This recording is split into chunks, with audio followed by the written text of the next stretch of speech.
Hello, आम्ही गेलो होतो सोलापूरवरून अक्कलकोटला स्वामीच्या दर्शनाला. मग ऑटो वगैरे करून घेतला आणि आम्ही पोचलो मंदिराला. तिथे आम्ही जाऊन टिका वगैरे लावून घेतला सर्वप्रथम. सगळ्यांनी लावला आणि मग पूजा वगैरे घेतली आणि मग सगळे निघालो आम्ही स्वामीच्या दर्शनाला.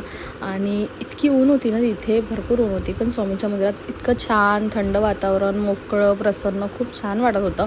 मग सगळ्यांनी आम्ही दर्शन वगैरे घेतला तिथे आणि माझ्या मुलांनी पण खूप छान दर्शन केले, काही त्रास न देता. आणि मग आम्ही गेलो होतो बाळप्पा मंदिराला. तिथे स्वामींच्या पादुका अशा पूर्ण रेखीव होत्या आणि तिथे पण आम्ही दर्शन घेतलं आणि आम्ही गेलो मग प्रसाद घ्यायला. तिथले लोक म्हणत होते की इथला प्रसाद घेऊन घ्या. प्रसादाला गेलो. मग आम्ही जेवण वगैरे, छान होता तिथला प्रसाद, छान जेवण वगैरे करून घेतलं आणि मग गेलो समाधी मंदिराला. तिथे होता बाळप्पा यांचा वाडा आणि तिथे पण आम्ही छान दर्शन वगैरे करून घेतलं. खूप छान वाटत होतं तिथे, छान जुनं सगळं त्यांचं घर वगैरे सगळं आम्ही बघितलं आणि इतकं छान वाटत होतं.